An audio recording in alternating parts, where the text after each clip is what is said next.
Now, I am fully aware that most of us are knee-deep watching the riveting spectacle that is the EFL playoffs right now, but plenty of you are already going to be looking ahead at the 25-26 Championship season. Frankly, we know 22 of the 24 teams already, don't we? And we know what the Championship playoff final is going to be on May the 24th. So one of those two is going to be in the Premier League and one back in the Championship. And as of right now, with one League One playoff semi-final remaining, we are three teams still in the conversation there. So two of them will be in League One.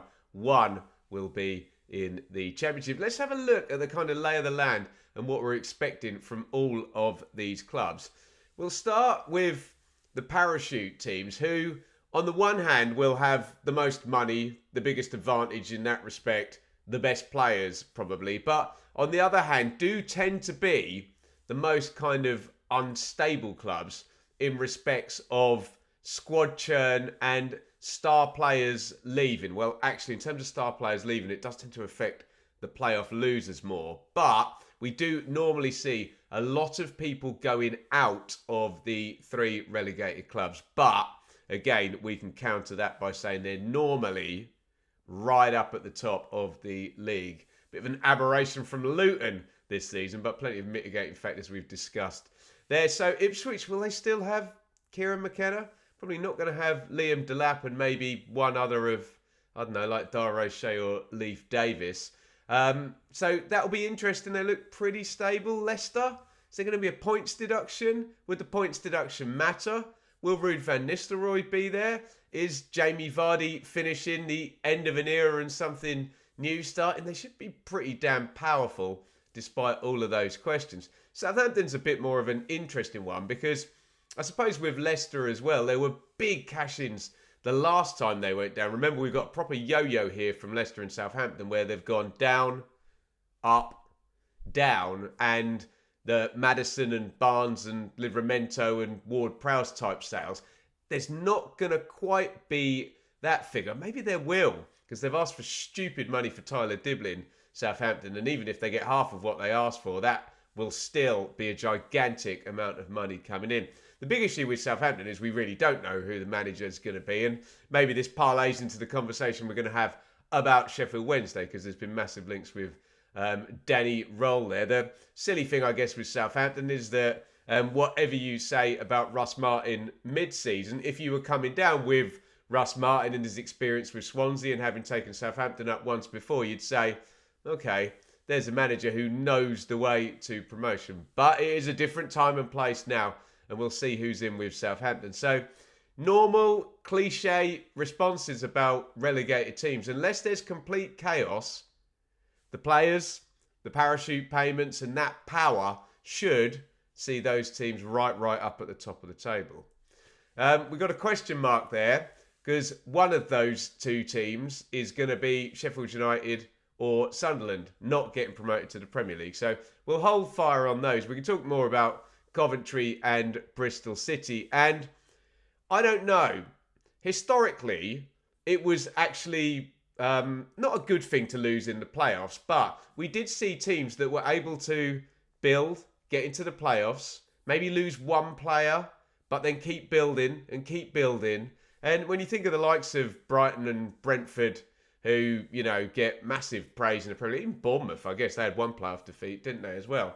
There was a sense that they were winning for a lot of years and building their teams, which included playoff defeats. Now, that doesn't seem to be the case anymore. It feels like playoff teams just completely have to start afresh when you get beaten in the playoffs, doesn't it? And obviously Coventry's a great example of that, because they were there a couple of years ago with Gyökeres and Hamer, and it took them 2 years to build back, and now, I don't know, they're in a bit of a better spot this time around, aren't they? A bit more, what I'll say there, a bit more balance, rather than having two bona fide megastar players and 9 other players with them, essentially, is what it was. You know, good players as well, but feels like a bit more balance around the squad there. So, I don't know, you'd be quite confident if you were a Coventry fan of being up there again. Obviously, you're going to expect 1 or 2 outs, but not complete cataclysmic stripping of your team, like happened to Coventry and Middlesbrough that season. We must give Luton as an example for a team that in the playoffs, losing the playoffs, win the playoffs, and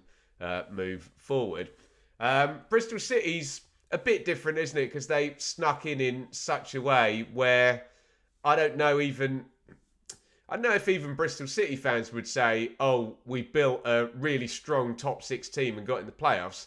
Not really. They've built a kind of decent top half team there and they're on the journey. Great managerial performance from Liam Manick. Doors open up elsewhere. So I think there's more building to do for Bristol City. But hey, maybe that means that there's not mega star players. In the past we've seen, look how well Semenyo's doing and Bobby Reed's and Adam Webster's and Brownhill's a star guy in the Championship this season for another club that wasn't Bristol City, and Lloyd Kelly, I'm sure I'm missing 5 or 10 out from Bristol City who traded brilliantly, didn't they? But yeah, be interesting to see how the playoff losers go. What I think I'm concluding is maybe with the 2 that we definitely know, maybe it's not going to be as cataclysmic as it has been with, say, that Coventry team or that Middlesbrough team, that kind of just got completely picked apart within minutes of the playoff final ending, seemingly. Here are the, glass ceiling who were just outside the playoffs this season: Blackburn, Millwall and West Brom. And it's difficult, isn't it? Can they make the extra step? Obviously, Blackburn and West Brom, it's a while now for Blackburn, isn't it? But have been in the Premier League for good runs in the not massive past. West Brom have more recently run out of parachute payments. Blackburn have obviously been down to League One since. And then you have a team like Millwall who seems to punch its weight and always get close, but never quite get in to the playoffs. I don't know, you'd probably see Millwall as the most stable of those 3 there. Blackburn, look, I've predicted many years to kind of cascade down the table with Venky's there, and they kind of never seem to do so. So maybe more for me if I do it again this summer in the 1-24s. I suppose West Brom is the biggest worry there. Blackburn have obviously had a change, but Ishmael is in, and it looked like it was a terrible fit, and then they surged towards the playoffs again at the end of the season.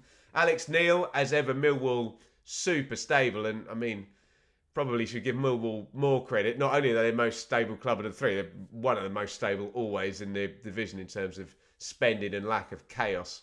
There are no, obviously they've gone Joe Edwards to Neil Harris to Alex Neil, but you'd imagine that's going to ride itself out now.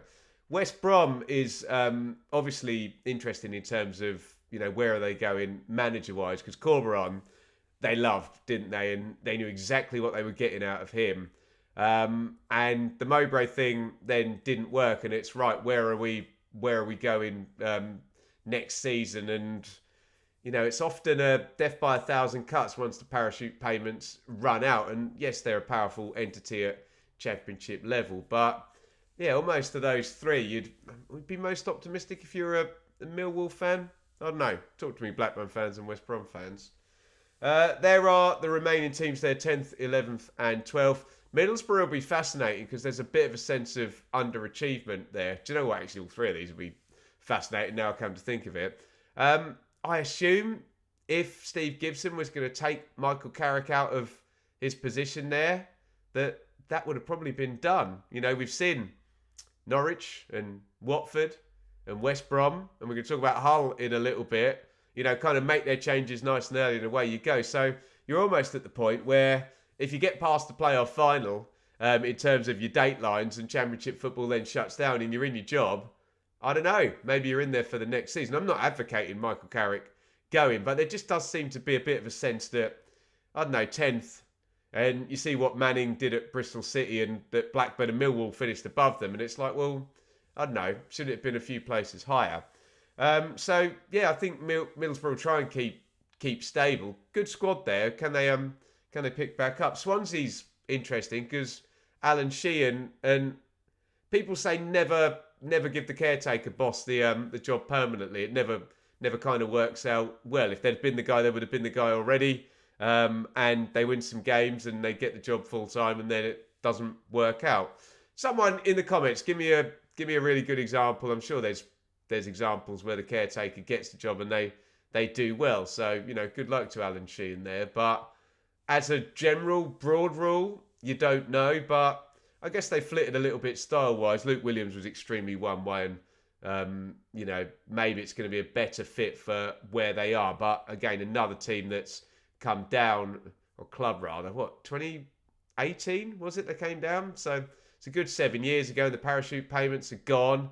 And, there's no Andre Ayew or Joe Rodon or whoever, Dan James. It feels like the kind of shrinking the death by 1,000 cuts thing, is going on there at Swansea. So, I don't know, maybe the expectations reset and they can, just move from being in the middle to towards the top. By the way, every single fan of every single team in the Championship and in any football division will generate an argument to say that they'll be better next season than they were last season, because that's what football fans do. And the time they do it most is now in between two seasons. So I get that for sure. Sheffield Wednesday, is Danny Roll going to be there at the start of next season? I don't think he is. We already mentioned the massive Southampton link and, the few comments at the end of the season in the podcast that he was on, and Mr. Chansiri being Mr. Chansirian. I don't know. Feels like it's a great opportunity. It's always a great opportunity, Sheffield Wednesday, isn't it? Slap bang in the middle of the Championship. Maybe Roll has done his bit there, brilliantly surviving relegation and pushing them into the middle. But where do they go next? They've got to get the right person, because they could fall off a cliff and be back down at the bottom. If they get the wrong person, they could push onwards and upwards if they get the right person. So, yeah, you wouldn't be surprised with those three if you can make the argument, I don't know which way around, one goes up, one goes down, one stays where they are. I'm not saying up and down, promotion, relegation, but yeah, they could all have any permutation of any three of them going in any direction there, can't you? Before we get on to the remaining 12 in the Championship 25-26 season, we have been plugging the EFL Fantasy Playoffs. Privilege to be partnered with the EFL for this. And yeah, we're talking 25-26 season because the prizes there are great. If you can nail the EFL players, we've got one remaining match week to look at, and obviously it is the finals. We are in the middle of the semi-final competition at the moment. We've got one more. In fact, we're slap bang in the middle. We played three. We've got three to go. So you can still get involved before the three playoff finals. Look down there in the description. You'll find the link. You'll find the code to join the Benjamin Bloom Football Channel League. And can you get in there and win one of those weekly prizes? If you're the best over the finals week, even if you join us right now, look, hospitality tickets on the opening day, 1 year. Now TV subscription, home and away shirt for your club. Get involved. Links and everything in the description.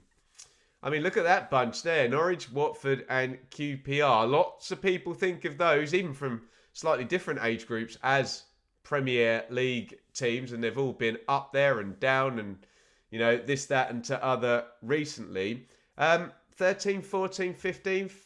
That's a group underachievement for those guys. Norwich and Watford particularly have been parachute teams very, very recently. And that has all run out. And they've both put a manager in charge at the start of the season and got rid of them at the end of the season. We do have a new Watford manager, and I'm so invested in the playoffs. Paulo Pezzolano, Uruguayan. I'm sorry if I've got the letters in the wrong order, and I haven't done my research yet. Obviously, I'll get into this when we're into the new season. Norwich is still open. Johannes Hoth Torup. You tell me.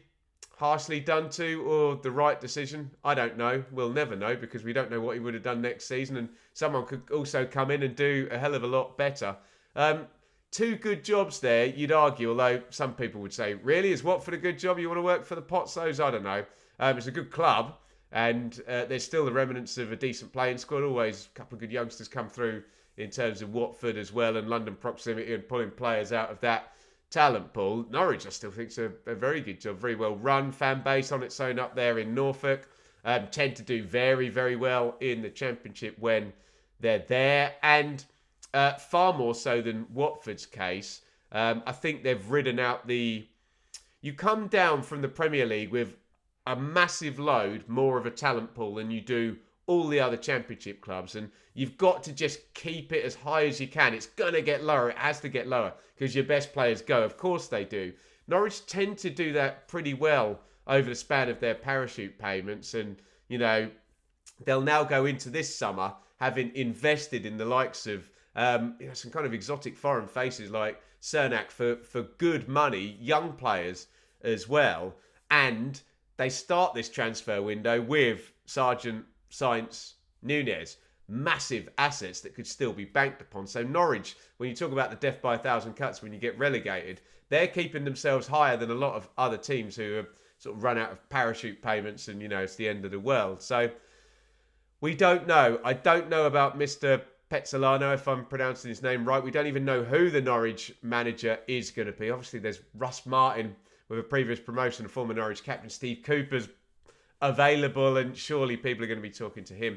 QPR's an interesting one because it's underachievement a bit, and we need a new manager there as well. Martin Cifuentes on gardening leave after doing an excellent job, and feels a bit sad, doesn't it, that both Sheffield Wednesday and QPR, who we've inexorably linked together, got themselves really good young managers that performed brilliant jobs to pull them away from strife. And it looks like in the long run, probably both will leave after a season and a half or a season and 3/4 or 2/3 or whatever the timeline says, having kind of gone, look, I did my best, but I can't work here. Stop it. Get me out. And that seems to be the thing with Marty at QPR. Links for Gary O'Neill. Oh, there was another one today that was in the Benjamin Blue Football Channel WhatsApp group, and I can't quite remember who it was. But yeah, new managers needed. Ahoy in those three. Pompey, Oxford, Stoke. You've got to, really take your hat off to Pompey and Oxford. And this is one where you can make the big argument of, right, they should be ready to make improvements and strides next season. Pompey and Oxford, because they survived the first season in the Championship. So now, I know costs go up elsewhere, but they can surely start to pay higher salaries, bring in more players, maybe some higher transfer fees. I don't know. Is there someone they can cash in on from their squad? You think of the likes of Tyler Goodrum at Oxford. It's difficult with Pompey because I guess Murphy was their best player last season, and I think the days of him being a high-ticket, high-value sale have gone. So probably more value in keeping him than selling him. But you take my point, don't you? So, yeah, hopefully they can now both establish themselves in the Championship and start to move away from the relegation mire. And Stoke, I mean, Mark Robbins, great operator at Coventry. Stoke, powerful in terms of finances and, always seem to push the envelope in regard of backing their managers. But it just never, ever, ever, ever seems to work out, doesn't it? So, yeah, maybe we say the same thing about Stoke every season. I always have Stoke and Blackburn completely. Maybe I should just do the predictions for Stoke and Blackburn and just swap them over every year. Wherever I put Stoke, give that to Blackburn, and wherever I put Blackburn, give that to Stoke. So, let me know your thoughts on those three. Final ones before we get to the promoted League One teams are Derby, Preston, and Hull. Do you know what? Let's talk about Hull first, because we think at some point today, it's 11:30 as I'm recording this. This should be up by hopefully around midday. That Ruben Selles is going to be sacked, and I don't really much like that decision. But hey, Mr. Illa Charlie will Mr. Illa Charlie, won't he? And who's he sacked now? Grant McCann, very quickly. Okay, it wasn't his guy. Bought in Arveladze, sacked him. Bought in Rossinia, sacked him. Bought in Volta, sacked him. That's 4. Now out goes Ruben Selles as well. Yes, it was a close call, but it was also a very, very tricky race where a lot of teams improved, and he took the job with Hull in a very hard position. So I find that quite harsh, but I don't know as much as Hull fans about this. Maybe we'll get Hull fans in the comments who will say, oh no, Ben, it does make sense. This, and this. And hey, that's why fans of their teams will always know more than me, essentially, about their team than, when I'm covering all 24 all season. But yeah, I don't know if I like it or not. I thought they could have picked up next season. Maybe he's got something up his sleeve, but we don't know who the Hull manager's going to be next season. So can't really speak, but I guess they'll be backed. But are Hull going to be the new Stoke, where every year it's a kind of shiny new look and no improvement? We will find out. Hopefully not for the Hull fans. In terms of Preston, don't know why I'm going around backwards. I don't know what to make of Preston, really, because I fell for the cliche at the start of the season when Ryan Lowe was in that, Preston will be fine. They'll finish in the middle. Why? Because they always do. Well, this season they didn't, and they did cascade down the table, and it was a high tide, and they nearly got caught, and they survived by 1 point. Could have dropped, couldn't they, on the final day of the season? Great performance, actually, at Bristol City on the final day of the season. So I don't know. Do we now have Preston out of the middle and into the bottom six struggle straight away from the word go? See how they recruit. They could have worse hands there than Paul Heckingbottom, but he found it tough last season, didn't they? Derby, I think you can make a good argument for improving next season. Like Pompey and Oxford, they survived the first season. I think we might get something off the pitch as well. I just have a hunch there that Mr. Clowes, the owner there, kind of bought the club as his civic duty, took them back into the Championship. I think he'll be ready, and it's a big club as well, big fan base, nice stadium, all of that good stuff that Mel Morris could never quite leverage to get in to the Premier League. But surely they'll get investment, won't they, if Mr. Clowes wants to kind of hand over, having done his benevolent act as a local wealthier person there. But Eustace, brilliant, pound for pound, probably the best manager in the Championship last season based on what he had to deal with and what he did at Blackburn and Derby. So I'd be very optimistic if I was a Derby fan for more reasons than one. And we have a question mark there because that question mark we'll know more tonight because we can either add Charlton or Wycombe to the playoff final where they will face Leyton Orient. It'd be fun to have Leyton Orient in the Championship, but Charlton and Wycombe will have something to say about that. And then the other two, interesting, very interesting, because what you have with teams that come up from League One, and you do have this with playoff losers if they don't get completely ravaged by selling their best players, is these are the teams with the most momentum. And my God, when you talk about momentum and 111 points by Birmingham City, literally nobody in the history of the Championship has ever come into the division with more momentum than Birmingham City. So, yeah, there's going to be a lot of people not going, okay, Birmingham come in and stabilise. They're going to be thinking, man, ride this out. Can you do what Ipswich did and take that momentum with a team that's already stable and winning? Don't do too much to it. A couple of signings here and there. They're not going to get ravaged and have the players pinched off them. I think a lot of people are going to have Birmingham finishing, where are you stopping? Quite high up the table. Wrexham might be slightly different because I think a lot of people are going to think, why am I saying a lot of people? People do that when they don't actually give their own opinion. Let me just give my own opinion. This is what I think. I think Birmingham have got a more Championship-ready style of play, and there might have to be a little tweak for Wrexham and Phil Parkinson there. But, I don't know, they acclimatise beautifully every time, Wrexham, don't they? And they're very good at bringing in players that know the level they're at and leveraging that experience. Whether that's going to work in the Championship as well as it's done for them through the National League, through League Two, and through League One, I don't know. But when you talk about Birmingham having the most winning momentum ever in terms of that 111 points total, we also haven't had a team that's gone National League, League Two, League One. Bosh. So when you talk about years of winning momentum, you can't really beat Wrexham. So we will see. How about that? That is my first thoughts on Championship 25-26. Let me know yours in the comments.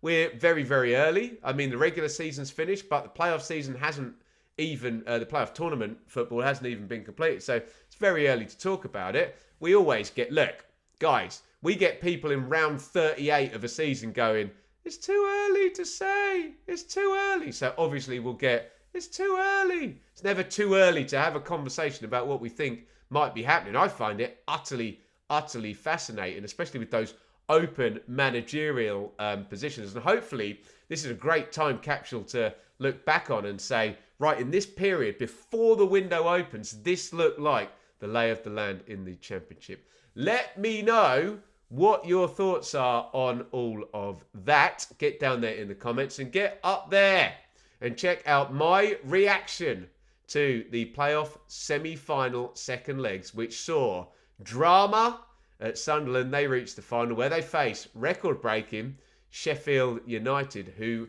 cruised in 6-0 in their semi-final. Get up there and have a look, and we'll see you tomorrow with Mikey in the Premier League predictions and the great Sam Parkin reflecting on Championship and League One playoffs.